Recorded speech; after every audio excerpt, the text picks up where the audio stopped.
If you are someone who is very creative, who likes to think of a lot of different ideas from time to time, I've had this a lot of times where I keep having lots of ideas.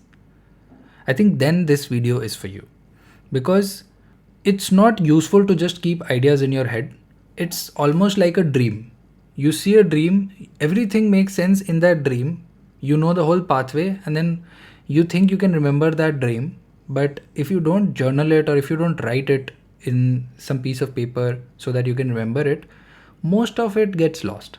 You're not even able to recall the dream later. Even 1 hour later after waking up, you are hardly able to recall any detail in the dream.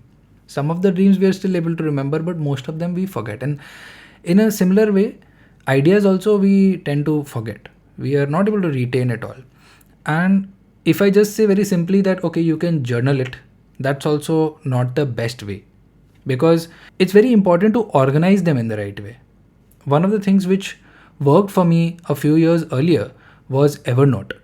But that's not something that I'm using now. There are a lot of other tools which have come up which can help you organize your ideas better. And I'm just not going to showcase you the tools, but I'll just give some suggestions as to how you can keep a journal to maintain the ideas that you're having so that you can pick the ones that are useful to you and hopefully be able to capitalize on them, hopefully be able to build something interesting, hopefully be able to connect them into something new and unique, whatever you're trying to do.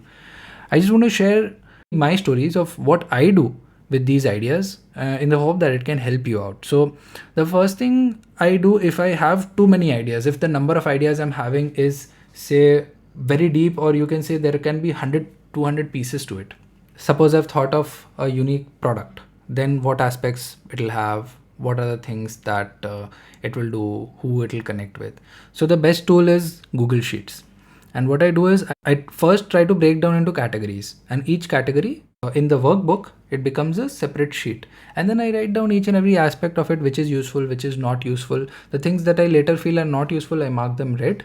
And the things which I feel are useful, I mark them green. The things which I'm not sure of, they stay yellow, or I just leave it white. So that's one way, using Google Sheets, that you can at least structure your ideas in the right way. Now you can also think that, okay, if that is something which will last for 3 months, 4 months, 1 year, or is it something which is just there for the coming week? Now, if the idea is something very simple, if it is not having too many moving parts to it, but it has to be very specific and actionable, then I tend to use Trello, where I try to write, okay, this idea is very broad, I will keep it in one list. The ideas which are very immediately actionable, which I want to work on right after I've ideated it, I'll keep it maybe in a separate list. And the ideas that I have completed, I can put it in a third list, and I can just keep moving them around. This way I'm able to also reiterate and catch up and see the details of each and every idea I was thinking. So these are two ways. Evernote is also one tool you can go ahead with. Google Docs is also an interesting tool. Not easy to organize it. If you're doing all of that idea saving and all of that by writing on your laptop and trying to save it in the form of a directory or folder structure, it's just not the best UI to go ahead with in order to structure your ideas. Now, I wouldn't say go and use Confluence. That is a bit of an overkill. But yeah, the simple thing you can start off with is use Google Sheets. Now, this video is also not just about the tools, but the approach, that if you have ideas in your head, it usually is going to get forgotten. So another thing you can do is talk to somebody who's relevant, has knowledge about the genre or the kind of idea that you are having.